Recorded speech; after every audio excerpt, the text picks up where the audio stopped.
আসসালামু আলাইকুম। আমি চিকিৎসক ও লেখক ফারহানা মবিন বলছি। আমি আজকে আপনাদেরকে বলবো প্রেগন্যান্সিতে রোজা করা সম্পর্কে। আর ২ দিন পরে সারা পৃথিবীতে রোজা শুরু হবে। যারা প্রেগনেন্ট নারী তাদের অনেকের প্রশ্ন থাকে যে রোজা করতে পারবেন কিনা? রোজা রাখলে গর্ভস্থ শিশুটা দুর্বল হয়ে যাবে কিনা? অথবা যিনি প্রেগনেন্ট উইমেন উনি নিজে শক্ত সমর্থ থাকবেন কিনা? উনার পুষ্টির কোনো ঘাটতি থাকবে কিনা? এই ধরনের অনেক প্রশ্ন প্রেগনেন্ট উইমেনদের থাকে। আমরা প্রেগনেন্ট নারী কাউকেই রোজা রাখবেন না এই কথাটা বলি না। এটা একজন মানুষের একান্ত ব্যক্তিগত ধর্মীয় অনুভূতি। তবে আমরা যারা ফিজিশিয়ান আমরা কিছু ফিজিক্যাল প্যারামিটারগুলো খেয়াল রাখি, যেমন প্রেগনেন্সির ফার্স্ট ট্রাইমেস্টার অর্থাৎ প্রথম ৩ সপ্তাহে অধিকাংশ প্রেগনেন্ট নারীর প্রচুর পরিমাণে বমি হয়।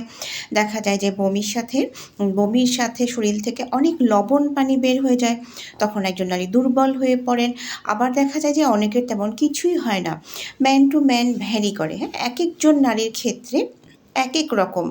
এমন যদি কারো হয় যে অতিরিক্ত বমি হচ্ছে, উনি খুব দুর্বল বোধ করছেন, একেবারেই ওনার একটু হাঁটাচলা করলেই মনে হচ্ছে যে উনি খুব উইক হয়ে যাচ্ছেন।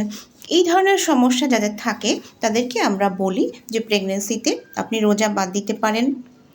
অথবা অনেকেই থাকে যে মাতৃত্বজনিত ডায়াবেটিস হয়ে যায়, অর্থাৎ জেস্টেশনাল ডায়াবেটিস যেটাকে আমরা বলি। সেই মাতৃত্বজনিত ডায়াবেটিসের জন্য কাউকে ইনসুলিন ইনজেকশন নিতে হয়, কাউকে ডায়াবেটিস নিয়ন্ত্রণের জন্য ওষুধ খেতে হয়।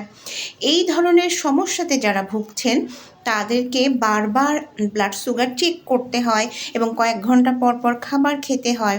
দেখা যায় যে কয়েক ঘন্টা পর পর খাবারের ঘাটতি হলে তখন তিনি শারীরিকভাবে খুব দুর্বল বোধ করেন।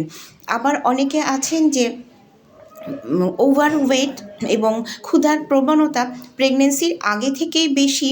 উনি কয়েক ঘন্টা পর পর না খেলে ওনার খুব শরীর খারাপ লাগে। এই ধরনের সমস্যা অনেকেরই আছে। এই ধরনের প্রবলেম থাকলে আমরা তখন সেই নারীটাকে রোজা রাখতে নিষেধ করি। আর এমন যদি হয় যে প্রথম রোজাটা বা তারপরে ২-১টা রোজা করার পরেও একজন প্রেগনেন্ট উইমেন কোনো ধরনের শারীরিক কষ্ট অনুভব করছেন না, অফিস করতে পারছেন বা বাসার হাউসহোল্ড কাজগুলো উনি খুব ভালোভাবেই করতে পারছেন, এই ধরনের যারা আছেন, মাথা ঘুরানো বা খুব দুর্বল লাগা অথবা ঝিমুনি ভাব হচ্ছে না অথবা ব্লাড প্রেশার ফল করছে না, হ্যাঁ, এই ধরনের যাদের সমস্যার সম্মুখীন হন না তাদেরকে আমরা বলবো অবশ্যই আপনি রোজা রাখতে পারেন, রোজা বন্ধ করার কোনো দরকার নেই। আবার অনেকে আছেন যে প্রেগনেন্সির সেকেন্ড ট্রাইমেস্টার অথবা শেষের দিকে ওনার বারবার খিদা পাচ্ছে অথবা বারবার ইউরিন পাস হচ্ছে, হ্যাঁ, বা অথবা উনি বাসার বাহিরে জব করেন, দীর্ঘ সময় বাসার বাহিরে থাকতে হয়, অনেক বেশি দৌড়াদৌড়ি ছুটাছুটির কাজ করতে হয়। এক্ষেত্রে দেখা যায় যে কয়েক ঘন্টা পর পর না খেলে ওনার দুর্বল লাগে, মাথা ঘুরায়, উনি বাচ্চার মুভমেন্ট ঠিকভাবে বুঝতে পারছেন না, এবং দেখা যায় যে কয়েক ঘন্টা পর পর না খেলে ওনার মনে হয় যে উনি খুব দুর্বল হয়ে পড়ছেন, শারীরিক শক্তি পাচ্ছেন না, মাথা ঘুরাচ্ছে, উনি চারিদিকে অন্ধকার দেখছেন, ইউরিনের পরিমাণ একেবারেই কমে গেছে। এই ধরনের সমস্যা হলে তখন তাদেরকে আমরা বলি যে আপনি রোজা করবেন না। আবার অনেকে আছে, আমরা অনেক নারীকে দেখি যে রাস্তার ধারে ইট ভাঙে, অনেক দরিদ্র মানুষ, একবেলা ঠিকমতো খেতেও পায় না, যাদের বিভিন্ন ধরনের অপুষ্টিজনিত সমস্যা আছে, কিন্তু ওনারা আবার রোজা করছেন, কোনো সমস্যা হচ্ছে না।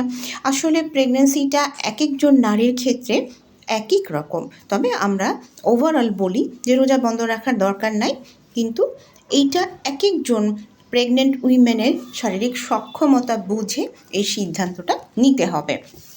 আরেকটা বিষয় আমি অবশ্যই সবাইকে অনুরোধ করব, শুধুমাত্র প্রেগনেন্ট না, যারা স্বাভাবিক মানুষ তারাও চেষ্টা করবেন যে ইফতারের সময়টাতে যেন পানি জাতীয় খাবারের পরিমাণ বাড়ানো হয় এবং ফল মূল শাক সবজি সালাদ জাতীয় খাবার এগুলো যেন বেশি করে খাওয়া হয়। সারাদিন না খেয়ে থাকার পরে ইফতারের সময় অতিরিক্ত তেলে ভাজা খাবারগুলা একই সাথে এটা শরীরের জন্য খারাপ, ত্বকের জন্য খারাপ।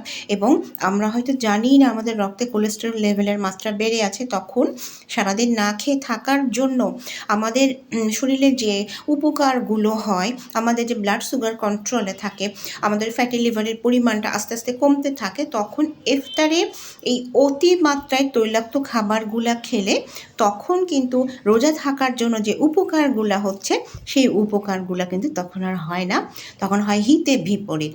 এই জন্য অবশ্যই আমাদেরকে মাথায় রাখতে হবে যে আমরা ইফতারে সালাদ জাতীয় খাবার, ফলের পরিমাণ, শাকসবজি এবং যে খাবারগুলোতে পানির পরিমাণ বেশি সেই খাবারগুলো বেশি করে খাবো।